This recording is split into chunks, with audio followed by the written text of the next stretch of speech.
Let's bring in MS Now reporter Jillian Frankel in Columbia Heights, Minnesota, and MS Now White House reporter Laura Barone Lopez. Also with us, former Assistant Chief Counsel for ICE, Veronica Cardenas, and former DHS Chief of Staff, Miles Taylor. Jillian, bring us up to speed on the latest there. Anna, we saw widespread protests here over the weekend. We were on the ground as hundreds rallied and marched through Minneapolis. They said the cold wasn't going to keep them at home. Over the weekend, we also saw Liam Conejo Ramos, as you mentioned, and his father, Adrian, returned to Minnesota yesterday. They had been held at Dilley Detention Facility in Texas. His school district, the Columbia Heights Public School District, released a statement saying they're happy the father and son are back at home, but they also flagged 4 other students from various schools in that district are still being held there. And then also today, the school district received a credible bomb threat. We're in touch with the school district itself and local law enforcement here, but all public schools from the Columbia Heights School District are currently closed today. Anna? Such a scary situation there and unfortunate. Laura, as the protests continued in Minnesota, a federal judge weighed in on whether the Trump administration's Operation Metro Surge can even continue. What are we learning? Well, as you noted just a moment ago, Anna, that judge, U.S. District Court Judge Catherine Menendez, said that the operation can continue. But she also said in what I think was a 30-page opinion, essentially, that there was evidence that ICE and CBP agents engaged in, quote, racial profiling. She also said that the court is particularly reluctant to take a side in the debate about the purpose of this Operation Metro Surge, and that there is no clear way for the court to determine at what point defendants' alleged unlawful actions become so problematic, talking about the government's actions there, that they amount to unconstitutional coercion and an infringement on Minnesota's state sovereignty. She also added that there is no precedent for a court to micromanage such decisions. But she had pretty strong language in that opinion, Anna, saying that the impact of Operation Metro Surge was heartbreaking and could potentially be devastating to Minneapolis and the Twin Cities. Veronica, the judge in this case, as Laura mentioned, said there's evidence of racial profiling, excessive use of force, and other harmful actions, but that essentially the state's arguments weren't strong enough for this operation to be halted altogether. What do you make of that? That is one of the biggest problems with immigration law and the fact that it's insulated from judicial review. The president has such discretion in how to use ICE, how to use DHS, and we see him here pushing that boundary more and more every day. And so this really is a solution that only Congress can fix.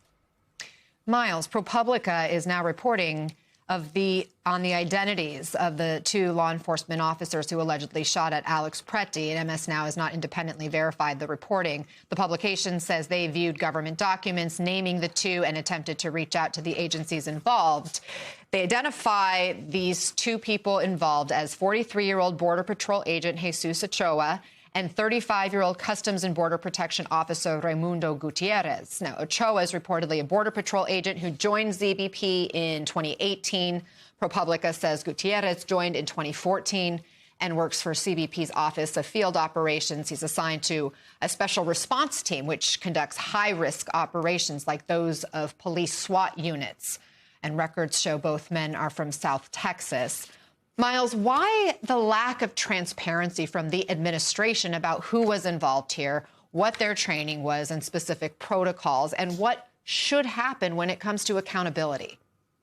Well, look, I think, Anna, the answer is self-evident. I mean, the administration doesn't want there to be sunlight shown on how this happened, because the answers are embarrassing at best and criminal at worst. And that's why we went an entire week with the U.S. federal government knowing the names of the people who pulled the trigger, but refusing to release them to the public. And worse than that, Greg Bavino saying, we will never know the names of the people who killed Alex Pretty. Well, now we do know the names, Anna, but we still don't have accountability. And there's zero public trust in the administration investigating itself. This is one of the reasons why last week local prosecutors around the country announced that they are going to start to look at ways to bring charges against federal agents who break the law. They announced something called federaloverreach.org, and that includes the top prosecutor in Minneapolis. And I can tell you, Anna, that they are going to be convening this week in Washington, D.C. to start comparing notes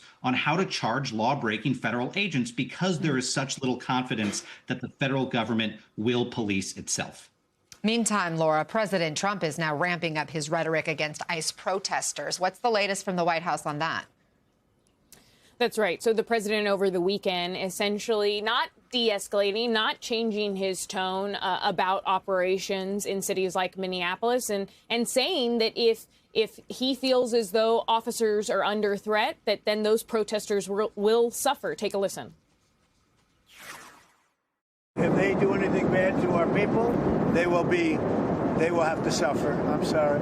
If they start spitting in people's faces, punching our people, punching our soldiers, our patriots, they will get taken care of in at least an equal way. But they're not going to do that. Like, you see it, the way they treat our people. And I said, you're allowed, if somebody does that, you can do something back.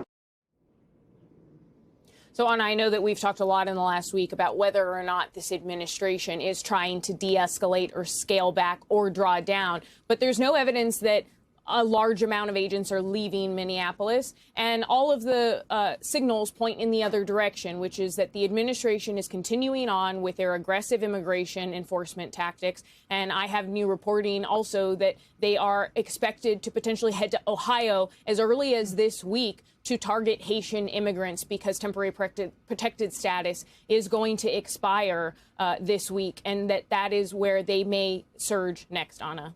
And we're going to have more on that part of the story later this hour as far as Ohio goes. Miles, coming back to Minnesota, though, you have a judge now allowing this federal surge to continue, plus what we just heard from the president about getting physical with protesters. What's the takeaway for the agents on the ground? Do you worry about a new escalation? I worry a lot. I mean, I personally was on the receiving end of directives like this. I'll never forget in 2018 when Donald Trump said to us, tell agents at the border that they can use lethal force. They can shoot people when these caravans were coming toward the border. And we said, Mr. President, the rules of engagement do not allow that. And he ignored us, and he went on television and he said, if they throw rocks, we'll use rifles.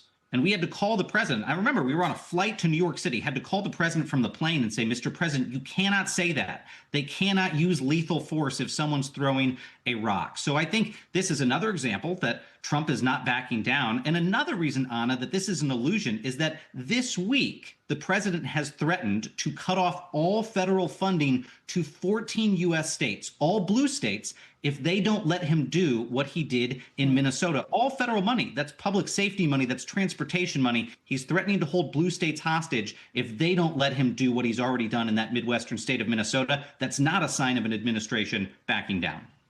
Veronica, what is the legal standard for federal agents to use force? Is it any form of physical conduct or any potential threat of bodily harm? Where's that line? There must be a direct threat of physical harm for them to use that. And the harm has to be in relation to the harm that they're facing. So we're seeing here that time and time again, this agency is using excessive force to meet the so-called threats that they're stating that they're experiencing. And so that's why we are seeing a lot of challenges to the way that they're using chemical agents, the way that they're using deadly force.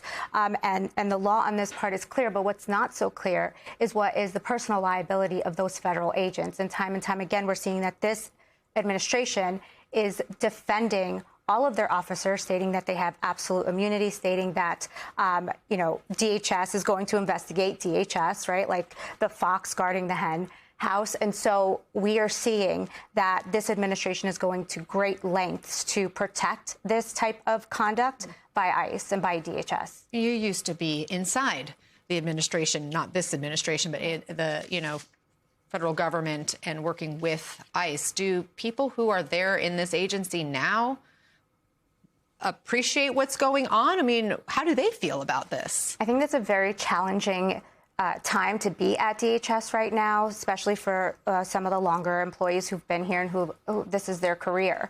But at the same token, what we're seeing more and more is that the loyalists to Trump and to this deportation culture, because I think that ICE is based on a deportation culture, and those who remain there are loyal and they enjoy as we're seeing, they enjoy doing this. Like just yesterday, they were out in Hoboken in New Jersey, and one of the officers stated, "Get it through your head. We don't need a warrant to arrest people." Wow. This is what they believe.